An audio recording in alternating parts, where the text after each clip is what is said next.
साध संगत जी, वाहिगुरु जी का खालसा, वाहिगुरु जी की फतेह। मैं सरदार विजेंद्र सिंह, पुत्र सरदार निरंजन सिंह, ग्राम बसेड़ा, खुर्द। देखिए, ये जानकर के बड़ी खुशी हुई कि आप में से कुछ व्यक्ति डिस्ट्रिक्ट बिजनौर में जो फेरे 12 बजे के बाद होते हैं, आप उनको पहला करने की कोशिश कर रहे हैं। इस संदर्भ में हमने एक वीडियो पहले भी बनाई थी, लेकिन चूंकि वो वीडियो बहुत लंबी थी और उसमें ज़्यादा भाषणबाजी हो गई थी, इसलिए शायद वो वीडियो मैंने ज़्यादा पब्लिश नहीं की। और ये आपको थोड़े से कंटेक्स्ट में जल्दी समझाने की मैं आपको कोशिश इसके अंदर में मैं करूँगा, ताकि आपको जल्दी समझ में आए कि भाई क्यों ये सारे नियम या फिर ये प्रस्ताव लाए जा रहे हैं। देखिए, सबसे पहले तो मैं उन सारी कमेटी, उन सारे ही विद्वानों से और उन सभी महानुभावों से कहना चाहूँगा कि अगर आप कोई भी नियम या कोई भी अंग किसी भी दरबार साहिब की कमेटी में जाकर के बताते हैं, तो सबसे पहले उसके पीछे की साइंस उनको बताएं, उसके पीछे का तर्क उनको बताएं, ताकि आपको वो नियम या अंग उन पे थोपने नहीं पड़े, बल्कि वो खुद उसको एक्सेप्ट करें।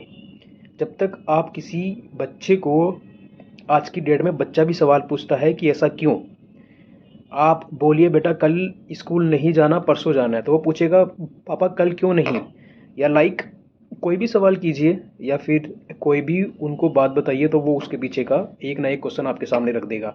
यहाँ पर तो आप पूरे समाज का नियम ही चेंज कर रहे होते हैं और उनके पीछे का तर्क वितर्क आप लोग बताते नहीं, या आप लोगों को भी नहीं पता होता। तो इसलिए देखिए, मैं थोड़ा इसके पीछे की साइंस और क्यों ये होना चाहिए और क्यों नहीं होना चाहिए वो इस वीडियो में बताना चाहता हूँ। ज़्यादा समय नहीं लेते हुए तो मैं सीधा मुद्दे पर आता हूँ। देखिए, सिक्खों में 4 फेरे होते हैं, जिनको सिक्खों में लावे भी कहते हैं और आनंद कारज भी कहते हैं। चारों फेरे जो होते हैं, 4 फेरों का अर्थ अलग अलग है। जो अर्थ भी हम लोगों को शायद नहीं बताया जाता है, डायरेक्ट फेरे होते हैं और 1 घंटे के अंदर हर व्यक्ति सोचता है कि बस फेरे संपन्न हो जाए। लेकिन फेरों का आज अर्थ मैं इस वीडियो में आपके सामने रख रहा हूँ। कभी डिटेल में आप लोगों को समय मिलेगा मेरी वीडियो देखने का, तो डिटेल में भी इसको बताऊंगा। लेकिन चारों फेरों का शॉर्ट मीनिंग है, जो कि पहला लावा है हर पहलड़ी लाभ। पहला जो फेरा है वो धर्म को समर्पित है। पहला फेरा आपके धर्म को बताता है। दूसरा जो फेरा है, दूसरा जो लावा है, वो वेल्थ को बताता है, यानी अर्थ को बताता है। और जो तीसरा हमारा फेरा है वो काम को बताता है, वो जो कि जिसको इंग्लिश में डिज़ायर भी कहते हैं। और चौथा जो फेरा है वो हमारा मोक्ष को बताता है, जिसको लाइबरेशन कहते हैं।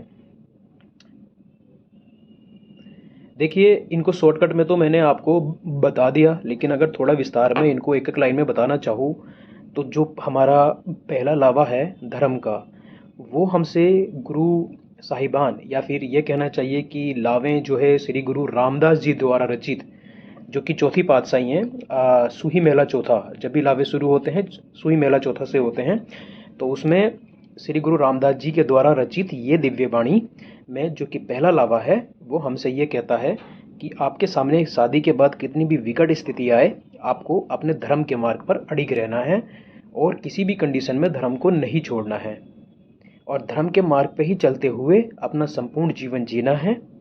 अच्छे समय में, बुरे समय में धर्म का या न्याय का साथ नहीं छोड़ना है। सिंपल भाषा में आपको मैं ये चीज़ें बता रहा हूँ। सेकंड जो लावा है हर दुज्जड़ी लाभ, आगे का जो कंटेक्स्ट है वो आप लोगों को पहले से ही पता है, लेकिन उसका जो अर्थ है वो है वेल्थ, यानी पैसा, रोकड़ा।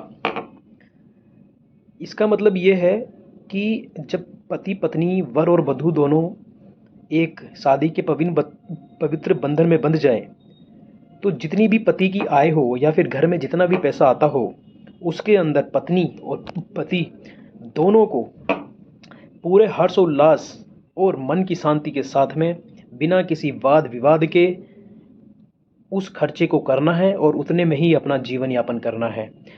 उसमें इस तरीके का वाद विवाद होना कि इतने में हमारा खर्च नहीं होगा, मुझे तो ये वाली फैसिलिटी और चाहिए, इसके बाद ये और चाहिए, तो आप वो दूसरे जो लावा है ना, आप वो उसका अपमान कर रहे होते हैं।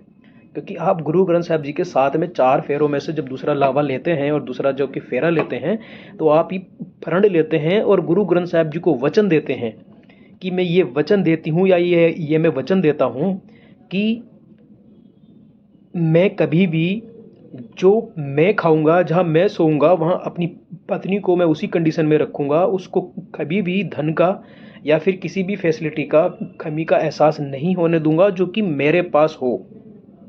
इसका दूसरा अर्थ यह है, जितना पति के पास है, जितना सीमित है या असीमित है, उतने में ही पत्नी को खुश रहना है, ज़्यादा लालसाएं नहीं रखनी है। तीसरा जो लावा है वो हमारा काम को बताता है, यानी डिज़ायर। इसको मैं ज़्यादा विस्तार में नहीं बता सकता हूँ, शॉर्टकट में आप लोगों को बता रहा हूँ। यानी पुरुष को स्त्री की सारी खुशियाँ यानी काम भावनाएं, और स्त्री को पुरुष की सारी भावनाएं यानी काम भावनाएं का संपूर्ण ध्यान रखना है, और एक दूसरे में दो शरीर होकर के एक आत्मा होकर के अपना जीवन यापन करना है। लास्ट यानी चौथा लावा जो कि है हर चौथड़ी लाभ, जिसमें मोक्ष के बारे में श्री गुरु रामदास जी ने बताया है। इसका सिंपल मीनिंग ये है कि आप दोनों को, एक सेकेंड, जो कि चौथा लावा है मोक्ष का है, और मोक्ष का जो अर्थ है कि आपको बड़ी ही सुख शांति के साथ में अपना जीवन यापन करके उस परमात्मा और वाहिगुरु की स्तुति करनी है। आप दोनों उस वाहिगुरु और उस परमात्मा को समर्पित हो और एक सच्चे और न्यायपूर्वक जीवन जीकर के आप एक मोक्ष की प्राप्ति करोगे। तो ये चारों लाभों का अर्थ हमने आपके सामने रखा है, जो कि बहुत शॉर्टकट में रखा है। वीडियो ज़्यादा लंबी नहीं होगी, इसलिए अब आगे चलते हैं। देखिए, अभी आपने जाना कि चारों लाभों का क्या अर्थ है। अब मैं सीधा आता हूँ कि लाभें 12 बजे से पहले होनी चाहिए या नहीं, या फिर बाद में होनी चाहिए ये या नहीं। देखिए, सिंपल सा, जब भी आप लावे की बाणी शुरू करते हैं तो बाणी का जो कि प्रथम लाइन होती है श्री गुरु रामदास जी द्वारा रचित सूही महला चौथा, यानी ये सूही राग में रचित एक ऐसी दिव्य बाणी है रामदास जी द्वारा, जिसके गायन से और श्री गुरु ग्रंथ साहब जी की 4 परिक्रमा करने से 2 शरीर एक आत्मा में कन्वर्टेड हो जाते हैं। तो चूंकि हमारे संपूर्ण लावे सूही राग में लिखे हुए हैं, और जो सूही का अर्थ है, सूही का हिंदी जो अर्थ है वो है चढ़ता हुआ सूरज। सूही यानी चढ़ता हुआ सूरज। अब जो चढ़ता हुआ सूरज होता है वो दिन के 12 बजे तक ही होता है, 12 बजे के बाद में नहीं होता है। तो जो हमारे राग हैं, रागों का सीधा संबंध हमारे समय से है। जो राग हैं, रागों में उस तरीके के पर्यावरण का वर्णन किया जाता है जिस तरीके का वो समय हो रहा है, और उन चीज़ों का गुणगान होता है। जैसे कि आपने गाने सुने होंगे, होए सूरज चढ़िया होए, तो मतलब आप अगर वो शाम को गा रहे हैं और सूरज चढ़िया ही हुआ ही नहीं है तो वो आप गलत गा रहे हैं, वो आप अपमान कर रहे हैं। वहाँ तो चूंकि गाना है तो वहाँ कोई अपमान नहीं है, लेकिन यहाँ पर आप वाणी का अपमान कर रहे हैं, आप गुरु ग्रंथ साहब जी की मर्यादा का अपमान कर रहे हैं। आप अगर सिख हैं, आप अगर अपने आप को सिख कहते हैं, अगर आप कहते हैं कि मैं गुरु ग्रंथ साहब जी का अनुसरण करता हूँ या अनुसरण करती हूँ, आप उनके फॉलोअर हैं, तो इसमें कोई तर्क वितर्क नहीं बचता है कि आपको जो कि सुबह में बाणी पढ़नी है 12 बजे से पहले, आप उसको शाम को पढ़ें। सीधा सा अर्थ यह है, आप कभी भी जपजी साहिब की बाणी सुबह की बजाय शाम को नहीं पढ़ते होंगे, सुबह में ही पढ़ते होंगे, क्योंकि आपको बचपन से सिखाया गया है। यहाँ पे आपको फेरे आप अपने फ़ायदे के लिए उसके अंदर तोड़ मड़ोड़ करते हो, ताकि बड़े बिंदास तरीके से हम वहाँ जाएंगे, नाचेंगे, गाएंगे और अपने समय के अनुसार, अपनी सहूलत के अनुसार ही फेरे लेंगे। वो सब ठीक है, आप वो सब करो, लेकिन गुरबाणी के साथ में खिलवाड़, ये देखो बर्दाश्त से बाहर है। आप काफ़ी नियम बनाते हैं, उस पर हम कभी इस तरीके की वीडियो नहीं बनाते हैं, लेकिन ये नियम नहीं है। इसको मैं सिंपल लाइन में कह दूँ, एक ही बार बोलूँगा, ये नियम नहीं है, ये अंग है। नियम वो होते हैं जो हम लोग अपने कायदे कानून और फ़ायदे के लिए बनाते हैं, और जो अभी बनेंगे लेकिन कुछ दिन के बाद में टूट भी सकते हैं। लेकिन ये जो अंग है, ये ऐसा नहीं है कि जिसे आपने आज दरबार साहब में लागू कर दिया और 4 दिन के बाद हटा दिया या 4 साल के बाद हटा दिया। ये एक प्रथा है, ये हमारी संस्कृति है, ये हमारी कल्चर है।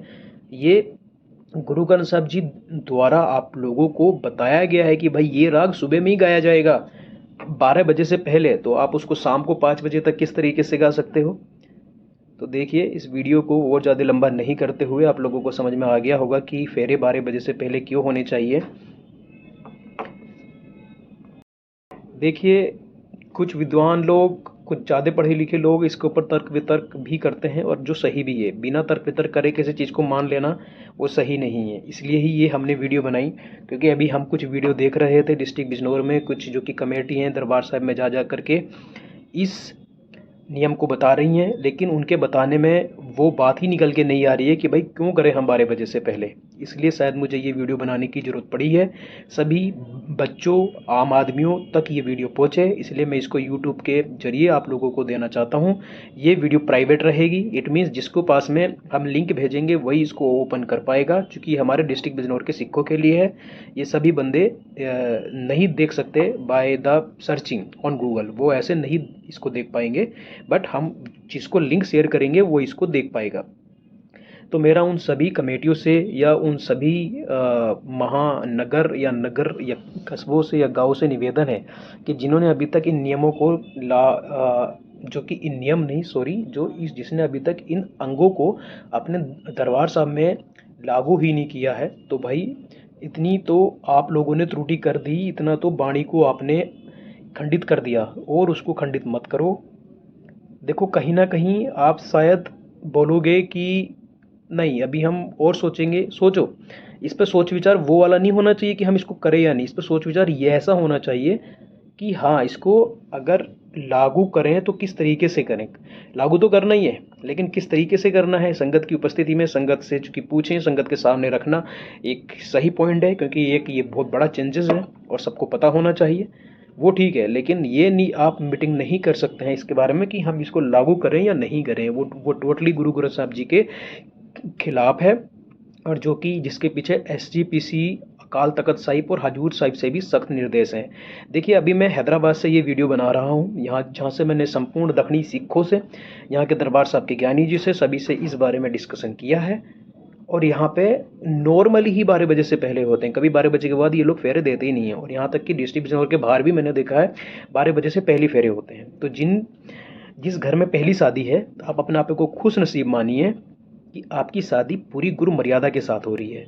गुरु ने आपके साथ में वो सच्चाई दिखाई है आपकी भक्ति को देख करके कि है मेरे पुत्र और पुत्री, तूने मेरे को सच्चे मन से माना है, इसलिए मैं तेरे लावे या फेरे या आनंद कारज को अपनी पूरी रस्मों और रिवाज से करूँगा। और आप उस चीज़ को ठुकरा रहे हो। सोचो, आप कितने बड़े बड़भागी हो कि आपको सही समय पर सही पॉइंट मिल रहा है। जिन बच्चों की शादी 12 बजे के बाद हुई है, 5 बजे तक हुई है, उन्होंने तो खंडित करके ही फेरे लिए हैं। वो आनंद कारज नहीं था, वो ओनली कारज था। आप लोग असली आनंद कारज कर रहे हो। देखिए, आगे और एक वीडियो बनाऊंगा, जो आजकल नियम काफ़ी ज़्यादा अदर नियम भी आ रहे हैं। दरबार साहब में जा करके नियमों की काफ़ी सारी पोटलियाँ खुलती हैं।